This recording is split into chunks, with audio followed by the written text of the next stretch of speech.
देखो, आजादी की एक नई सुबह आई है। बक्से में रखे तिरंगे को फिर से निकाल लेने की ललक जगाई है। कुछ बुझे चिराग हैं, आओ उनको रोशन कर दें। चलो इस देश के वीर सपूतों को फिर से हम याद कर लें। नमस्ते, मैं उत्कर्ष। सबसे पहले तो बधाई 5000 साल पुरानी सभ्यता को अपने मूल स्वावलंबी रूप की प्राप्ति के लिए। बधाई 200 सालों से गुलामी के जंजीर में जकड़े हिंदुस्तान को आजादी के लिए।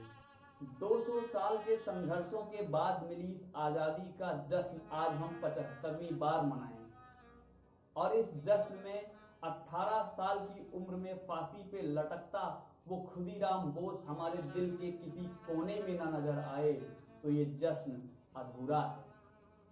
अधूरा है आजादी का हर वो जश्न जिसमें हम करतार सिंह सराबा के देश नू चल्लो की धुन को ना गुनगुना पाए।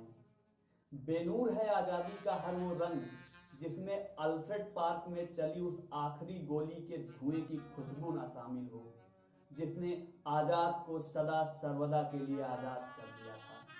आज के 74 साल पहले एक नई सुबह आई थी। उस सुबह की चमक नई थी, उस सुबह की खुशबू नई थी, उस सुबह की पहचान नई थी।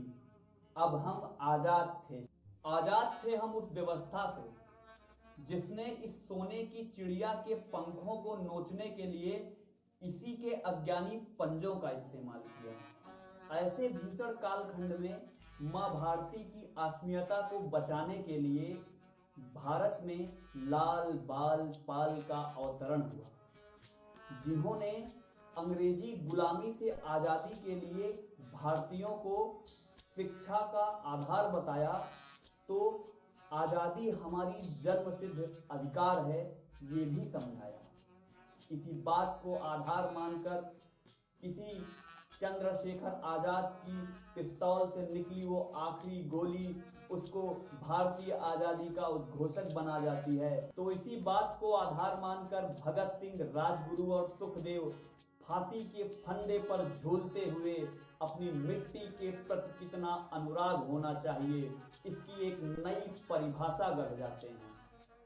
तो इन्हीं बातों को आधार मानकर आइए हम कुछ मिनट की एक यात्रा करते हैं।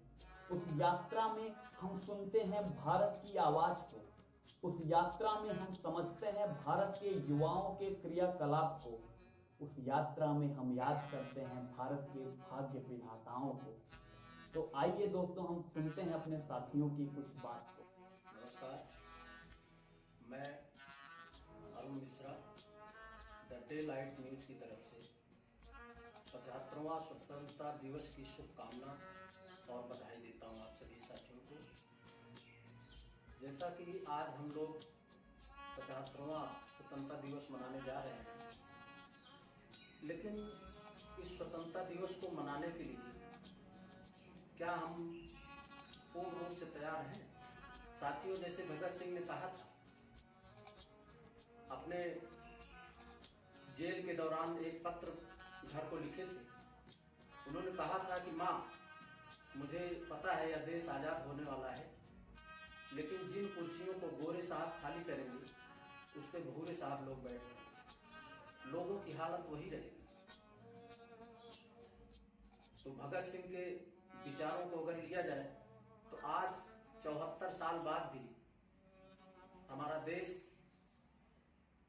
बहुत सारे भ्रांतियों में डूबा पड़ा हुआ है। लेकिन साथियों, ये तिरंगे झंडे की शान अगर बनाए रखना है, युवाओं को नई सोच के साथ एक होकर इस देश को बचाना है, तो आगे आना होगा और इस लोकतंत्र को सुदृढ़ व्यवस्था बनाने के लिए हम सबको नई क्रांति की ऊर्जा फूंकनी होगी। तो ये डे लाइट न्यूज आप लोगों के साथ, आप लोगों के हित की आवाज के लिए तैयार किया गया है। इसी नमस्कार, स्वतंत्रता के 75वें पावन पर्व पर आप सभी लोगों को हार्दिक शुभकामनाएं। जिस प्रकार बीज के सड़ जाने पर सघन वृक्ष की कल्पना नहीं की जा सकती, नींव के कमजोर हो जाने पर भपट टाल के आंधी और तूफान से अपनी रक्षा नहीं कर सकती, उसी प्रकार यदि कोई वतन सदियों से किसी दूसरे वतन की गुलामी में हो तो अपने विकास के लिए किसी दिशा में सोच भी नहीं सकता। एक समय था जब अंग्रेज हमारे देशवासियों को बड़े बड़े डंडों में बांधकर चिमनियों की सफाई किया करते थे। ऐसी दशा को किसका खून सुनकर किसका खून नहीं खौल उठता। उसी समय कहा था किसी ने, जंगल का शेर तो पिंजड़े में बंद है, तन हवालात पर मन बुलंद। इसी ऊर्जा के साथ हमें आपको मिलकर नए राष्ट्र का निर्माण करना होगा। नमस्कार, द डेलाइट न्यूज़ की तरफ से मैं पवन आप सभी को 75वें स्वतंत्रता दिवस की हार्दिक शुभकामनाएं देता हूं। जैसा कि आप सभी को पता है, आज हमारे महान भारत की स्वतंत्रता के 75 वर्ष पूरे हो गए। जिस स्वतंत्रता और आज़ादी का आज हम जश्न मनाने जा रहे हैं, उस स्वतंत्रता और आज़ादी को हासिल करने के लिए हमारे वीर महापुरुषों ने अपने प्राणों की आहुति और सर्वस्व बलिदान दिए। मैं आज आपको स्वतंत्रता के कुछ आयामों के बारे में बताना चाहूँगा। स्वतंत्रता का पहला आयाम हमें ये बताता है कि एक ऐसा परिवेश जहाँ पर प्रतिबंध ना हो, जहाँ पर किसी तरह की रोक टोक ना हो, लेकिन हम एक ऐसे प्रजातंत्र में रहते हैं जहाँ पर कुछ तर्कसंगत और यथोचित प्रतिबंध हमारे ऊपर लगाए जाते हैं, ताकि हमारा समाज एक अराजकता में न विलीन हो जाए।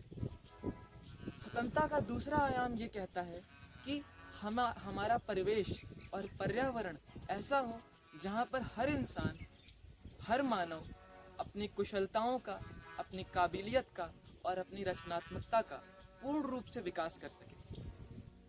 इसी के साथ मैं अपने इस वक्तव्य को विराम देना चाहूँगा। आप सभी को द डेलाइट न्यूज की तरफ से 75वें स्वाधीनता दिवस की हार्दिक शुभकामनाएं। गजब का है ना ये दिन, क्योंकि ये दिन है गौरव का, ये दिन है गर्व का और ये दिन है स्वाभिमान का। गर्व है कि हम उस देश के वासी हैं जहां प्रत्येक दिन एकता, सद्भाव और प्रेमीय संश्लेषण का उत्सव होता है। कुछ बात है कि हस्ती मिटती नहीं हमारी, सदियों रहा है दुश्मन दौरे जहां हमारा। हम उस देश के वासी हैं जहां हर एक किलोमीटर पर संस्कृति के अलग अलग रूप हैं, अनेकों भाषाएं हैं, उनमें लिप्त अनगिनत बोलियां हैं, बहुत सारे धर्म हैं, हजारों की संख्या में संप्रदाय हैं और इनका एक अद्भुत मेल हमें देखने को मिलता है। हमने जगत गुरु से लेके सोने की चिड़िया तक और पुनः विश्व गुरु तक का हमने एक अलौकिक सफर तय किया है। कला, साहित्य, दर्शन, वस्त्र, खेल, इन सब में हमारी एक अपनी विरासत है और यही विरासत हमें इस बात की अनुभूति कराती है कि हम विश्व में सबसे विविध और अनुपम संस्कृति को धारण करते हैं। यह हमारा गौरव है कि यह देश हमें अपने मातृत्व की छांव में आश्रय प्रदान करता है। आइए हम उस देश की सभ्यता को धारण करें और इस पर्व को, जो कि हमें अनुभव कराता है एकता, अखंडता और सहिष्णुता का, इसको सद्भावना के साथ मनाएं।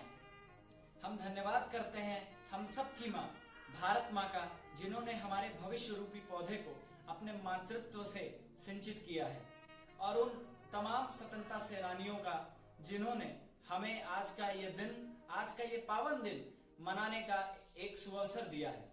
द डेलाइट न्यूज के माध्यम से मैं आप सभी का आह्वान करता हूं कि आइए हम सब साथ मिलकर अपने प्यारे भारत देश को विकास के पथ पर पुरोगामी बनाएं। मैं आप सभी से यह आग्रह करता हूं कि हमारे चैनल, जिसका नाम द डेलाइट न्यूज है, इसको ज्यादा से ज्यादा लाइक करें, फॉलो करें, सब्सक्राइब करें और कमेंट सेक्शन में मुझे यह जरूर बताएं कि आप सबके दैनिक जीवन पर भारत के इस विराट सांस्कृतिक पर्व का क्या महत्व रहता है। और हाँ, सबसे महत्वपूर्ण बात, बेल आइकन को दबाना ना भूलें, क्योंकि इससे आप हमारे आने वाले सभी वीडियोस से अपडेटेड रहेंगे और आप सभी वीडियोस को देख पाएंगे और उसको साझा कर पाएंगे।